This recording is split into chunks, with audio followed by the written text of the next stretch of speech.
दोस्तों, हलवा, चीला, पकोड़े और ढोकले ऐसे कई प्रकार के पकवान हैं जो कि बेसन और सूजी से बनाए जाते हैं।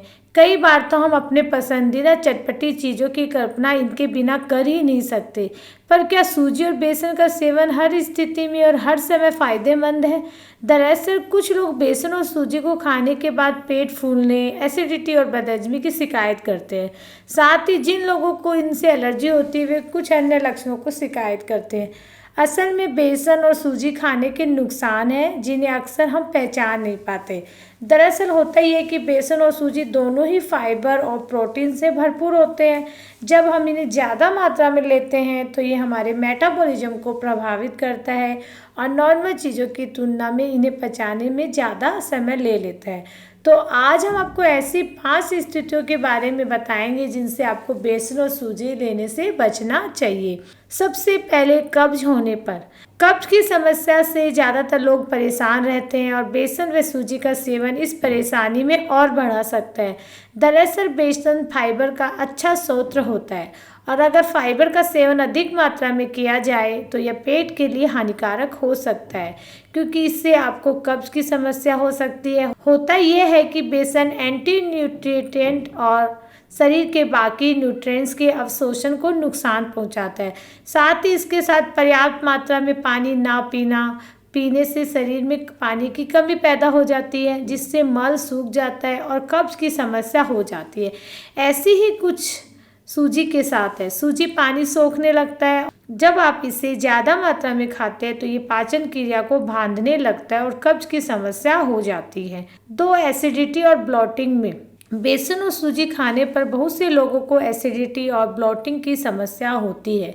जी हाँ, जब आप ज़्यादा मात्रा में बेसन और सूजी से बनी चीज़ों खाते हैं तो पहले तो ये मेटाबॉलिज्म को स्लो कर देता है और पेट को लंबे समय तक भरा भरा रखता है। इसके अलावा बेसन और सूजी से बनी चीज़ों को खाने के बाद पानी पीने की ज़्यादा ज़रूरत महसूस होती है और जब हम ऐसा नहीं करते हैं तो एक के बाद एक चीज़ें खाते जाते हैं तो हमें एसिडिटी और ब्लोटिंग की समस्या हो जाती है।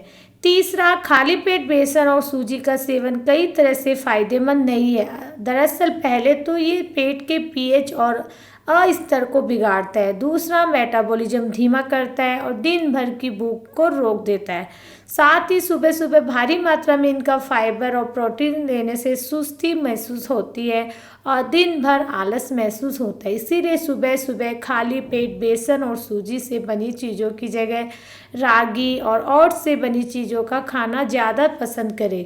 इसके अलावा आप फल, स्मूदी और दलिया आदि को भी अपने नाश्ते में शामिल कर सकते हैं। चौथा, लो ब्लड शुगर वाले लोगों के लिए।